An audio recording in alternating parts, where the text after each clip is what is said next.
Hello everyone, it's Jamarl Thomas. Welcome to the Progressive Soapbox. Guys, I hope all is good. I apologize for the lighting. As the day gets brighter, or as the sun moves, or you can say Earth moves around the sun, the different location gives a different thing. So towards later in the evening, the lighting gets a little bit better. That said, I hope everyone is doing good this morning if you're back in the States. By the way, before I start, if you enjoy the content, if you enjoy what I'm putting down, please feel free to share, like, subscribe. You can always support through Patreon. Even $1 helps, and that support gives you additional content. I try to do a show each week. In fact, I do a show. I've been doing pretty good. Doing a Patreon appreciation show each week, in addition to once a month giving away a free t-shirt. Oh, that reminds me. Those t-shirts are sitting at home. I need to get those t-shirts mailed. That's it.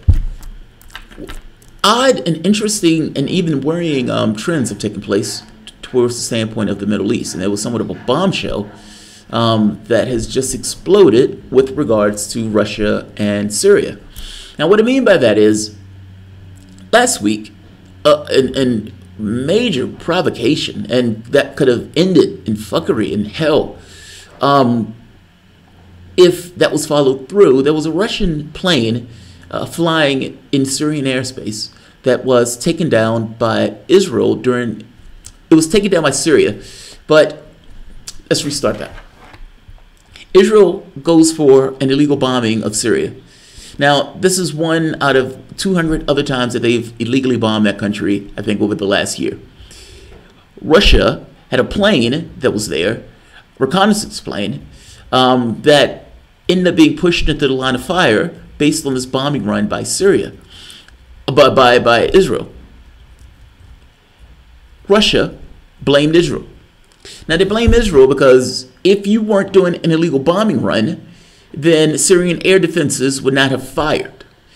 That's kind of the logic that they were going by, meaning this plane would still be in the air. The people who were living that were in this plane would still be alive. Their families would not be mourning their deaths if you had not illegally bombed this airspace or invaded and bombed the place, Syria. So, of course, there was going to be a response to this. Now, if Russia turned around and attacked Israel, you will understand the United States would have likely gotten involved, and which kind of goes to my point of this would have ended horrifically. So what is Russia to do? They have to do something, right? You can't just allow all of your people, all of those people to die without having some kind of response or retort. As a leader of a country, they're going to be screaming at you to do something. If that was the United States, what would the United States have done? Russia's response to this, Vladimir Putin scaled back what he was saying from the standpoint of criticism in order to bring down, to tone down the rhetoric on this. But, of course, they were going to respond. Now, the response to this has just come out. They're upgrading Syrian air defenses. They're giving them S-300 rockets. They're giving them these. This, depending on who you talk to, it's somewhat of a game changer. What I mean by that, Syria had air defenses, but the air defenses that were being significantly upgraded. There's going to be communications, meaning auto fire. Anything that's invading Syrian airspace is going to get jammed.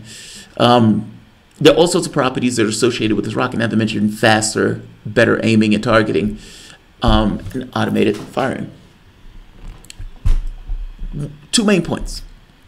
Russia held off on giving Syria these weapons at the behest of Israel. Meaning Syria had wanted these air defenses prior. Russia held off on doing so. The fact that they're giving them now shows a change in the relationship, seeing as you are invading this airspace.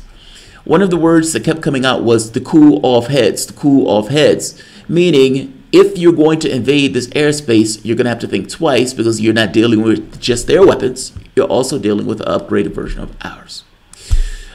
Second, does Israel try it?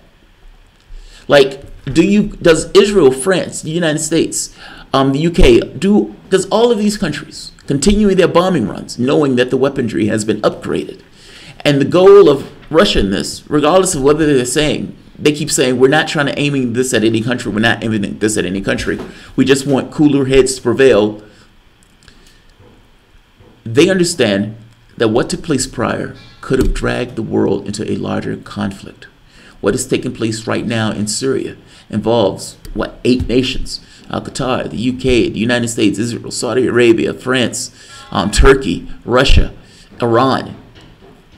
All of those countries are involved in conflicts and operations in that one country. This is a proxy war. And this proxy war can turn hot. And that proxy war almost became hot with the downing of that Russian jet. I keep saying, this goes beyond what any particular leader wants. At a certain point, the political winds compel behavior. When Donald Trump said he's taking troops out of Syria and everybody howled, Donald Trump could have taken troops out of Syria, but Donald Trump didn't take troops because the political winds was against Donald Trump in doing so. When the chemical weapons strike took place, half of the public said this is nonsense. This is nonsense. Donald Trump didn't want to do necessarily a strike, but the political winds forced his behavior to do a strike. I'm just getting the point that there are times where it doesn't matter what the leader of a country wants. The political winds push and compel behavior. Could they overcome those political winds? Yes. Do they often? No. Do they often? No. I use the example of JFK. And I ask you, do you believe you have a JFK in office right now during the standpoint of the Cuban Missile Crisis? You had a situation where Khrushchev sends one letter, panicked. It's believed to be Khrushchev. Panicked, concerned, understanding of what's taking place, that they're reaching a point where there's no return and that it will be out of his hands and the hardliners are going to take over. Followed by the hardliners sending a response, with Kennedy making the choice to look at and give all the energy to the first letter and ignoring the second letter. They were able to save face in the Cuban Missile Crisis and were able to de-escalate, understanding where they were going.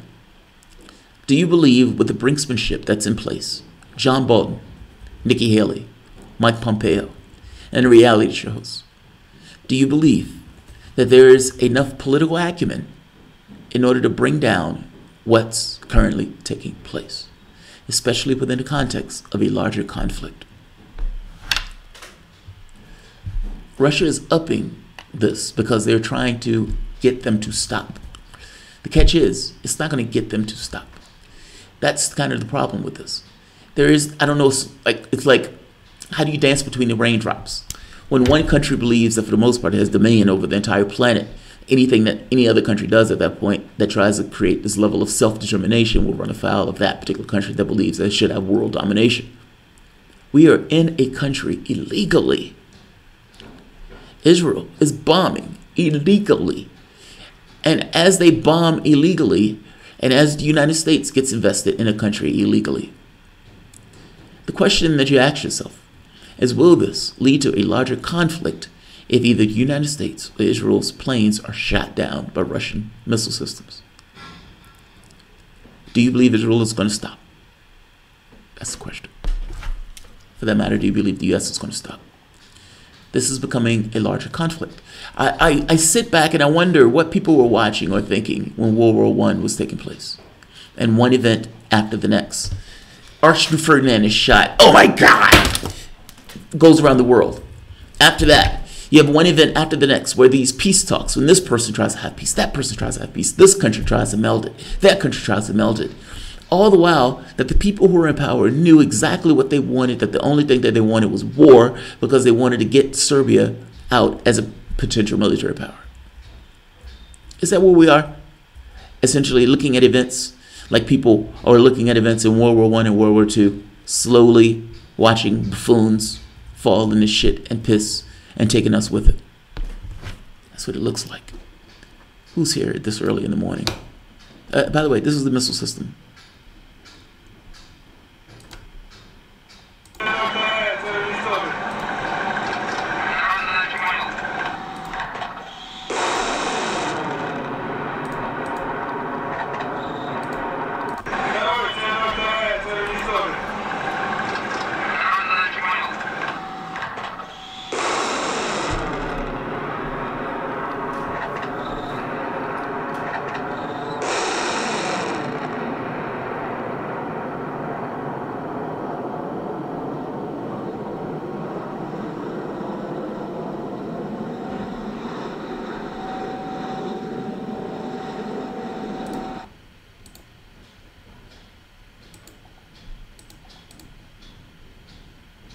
They're performing a missile test.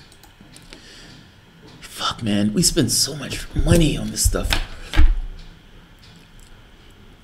I'm going to end it on this. But, oh, by the way, if we can have, they can say we don't allow chemical weapons. And I'm always enamored by that. How do you say we're not going to allow chemical weapons? Like, it's illegal to have chemical weapons. And it's like, well, why don't you just make it illegal to have other weapons too? No, we can't do that because we want to be able to kill with those other weapons. I always find it weird that you can outlaw one weapon but not outlaw all of these type of weapons. But after all, if one guy gets a gun, the other guy also has to get a gun, which is why the Space Force thing is going to also be terrifying. Let me give credit to someone. Anthony Reyes.